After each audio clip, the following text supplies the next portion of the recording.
¿Qué tal? Ante todo, buenas tardes. Mi nombre es José Farfán, estudiante de medicina. Actualmente curso el quinto año en la Universidad Científica del Sur y pertenezco a la Sociedad Científica de Estudiantes de Medicinas. El día de hoy vengo a hablarles sobre el tema de acné, que es un tema muy común y la principal consulta en dermatología. Esa es la tabla de contenidos y vamos a comenzar. Entonces, acné, definición. Es un trastorno autolimitado de la unidad pilosebácea.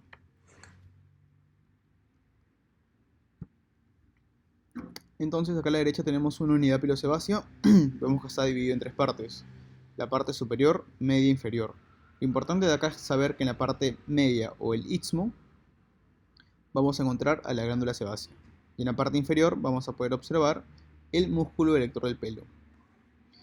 ¿Qué población está afectada mayormente por el acné? Principalmente los adolescentes, entre 13 y 19 años. Tenemos que saber que la lesión característica es el comedón o el microcomedón, que va a ser explicado más adelante.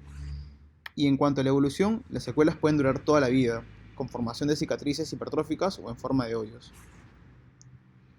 Como por ejemplo vemos acá, es una mejilla izquierda, vamos a ver lesiones cicatriciales en forma de hoyos. Y en cuanto a la imagen C, vamos a poder observar lesiones hipertróficas, asociadas a un acné nódulo quístico. Y en la imagen B se puede observar las lesiones hiperpigmentadas, también secuelas de un acné nódulo quístico. Epidemiología. El acné es una enfermedad muy frecuente, tanto así que se puede catalogar o se cataloga como una enfermedad fisiológica. Incluso en el recién nacido se puede observar ciertos grados leves de acné.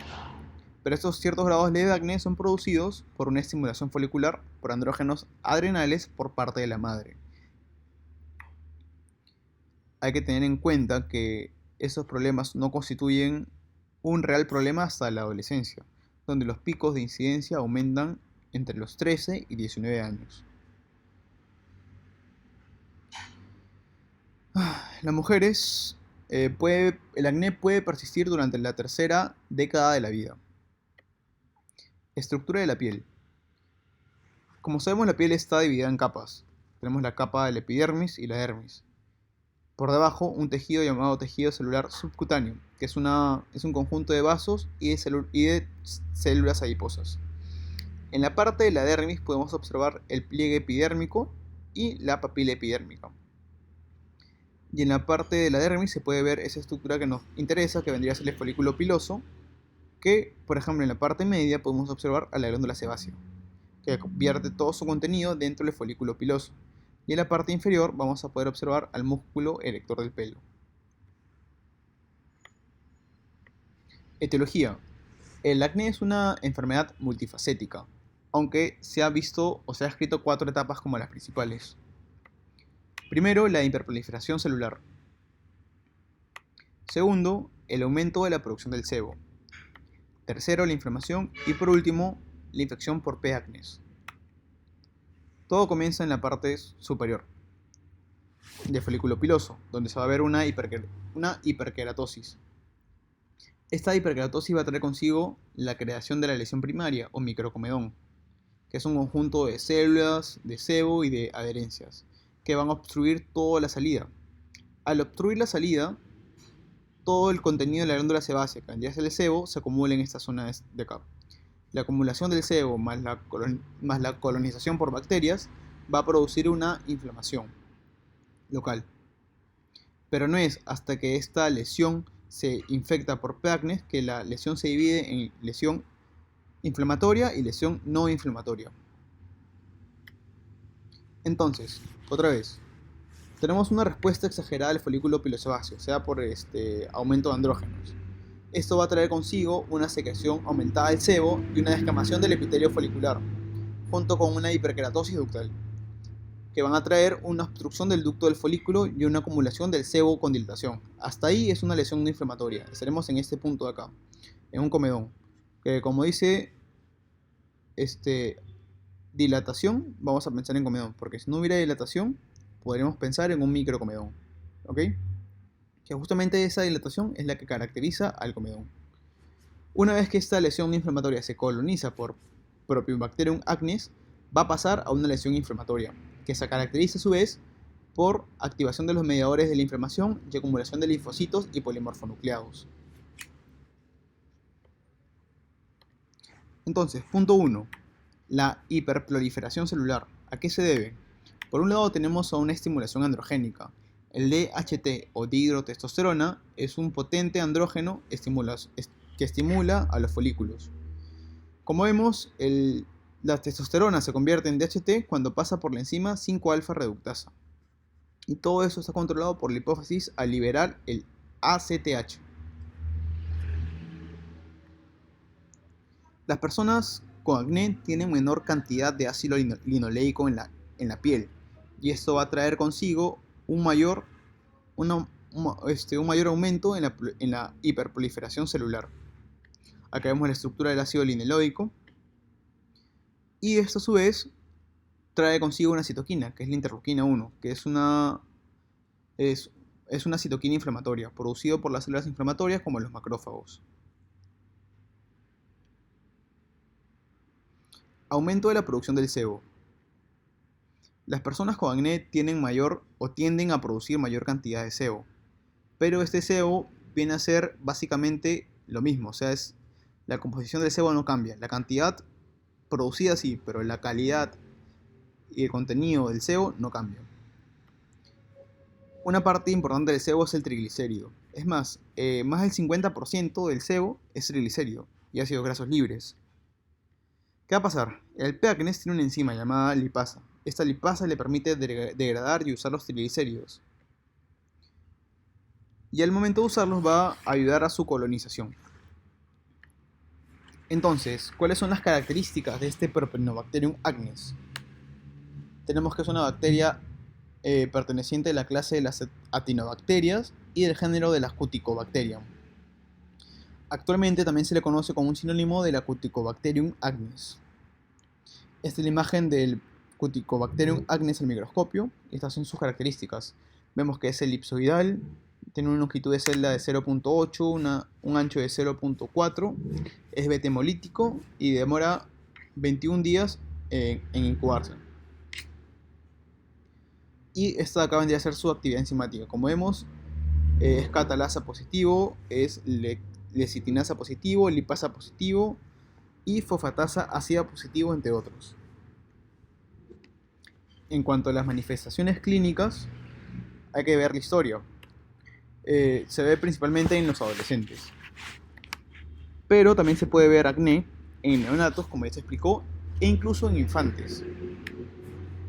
En cuanto a la instalación del acné, hay que tener en cuenta que es una instalación gradual. Por si vemos un acné de una instalación rápida, tenemos que pensar en otras cosas. Y en mujeres, siempre tener en cuenta el posible diagnóstico de un hiperandrogenismo. En cuanto a la historia de consumo de fármacos, es muy importante, porque fármacos como los corticosteroides, los esteroides anabólicos, la fenitoína, el litio, los complejos de vitamina B producen cuadros parecidos a los de acné. Lesiones cutáneas. Tenemos que tener en cuenta el sitio de aparición. Los sitios de aparición más comunes son el rostro o la cara, seguido por la espalda y los hombros. Y en cuanto a los tipos de lesiones de acné, tenemos que saber que un solo acné puede tener muchos tipos de lesiones. Puede ir desde pápulas y pústulas hasta nódulos y quistes, hasta incluso cicatrices e hiperpigmentación. Por ejemplo, todas estas cuatro imágenes se ven diferentes, pero son acné. En la primera, por ejemplo, vemos presencia de comedones, que se caracterizan por este óseo folicular que está muy estrecho. En la segunda imagen vamos a poder observar lo que vendría a ser un comedón abierto, que se caracteriza por este óseo folicular menos estrecho y más abierto. ¿Okay? Y en la imagen D vamos a poder observar un nódulo. Vamos a poder ver, por ejemplo, en la imagen C, en la parte de histología, el infiltrado de células inflamatorias, ¿no? Ok, por ejemplo, acá vamos a poder observar lesiones que se comunican entre sí para formar una pápula mucho más grande. Vamos a poder observar en la imagen B y C cicatrices, tanto en hombros como en la parte del pecho, de un acné nódulo quístico. Y en la imagen D vamos a poder observar un acné nódulo quístico. vemos que hay más cantidad de piel eh, con el acné que piel sana, ¿no? Vemos que estas lesiones incluso están ásperas, se ven medias resecas. Acá podemos observar pápulas en la parte mentoniana y de la mejilla. Y en imagen B vamos a poder observar estos puntos negros, que vendrían a ser comedones abiertos. Acá vamos a ver, por ejemplo, en esta imagen C, pápulas también en la parte mentoniana, la parte de las mejillas, en la parte de la frente y en la parte del surco nasogeniano también se puede observar pápulas. Y en la imagen B vamos a poder observar un acné nódulo quístico tanto en mejilla como en mentón. En cuanto a las pruebas de laboratorio, por lo general no están indicadas, al menos que pensemos en un hiperandrogenismo. Y estas son las etiologías del hiperandrogenismo en las diferentes etapas de vida, tanto en prenatal, lactantes, prepubertal y en niñas adolescentes.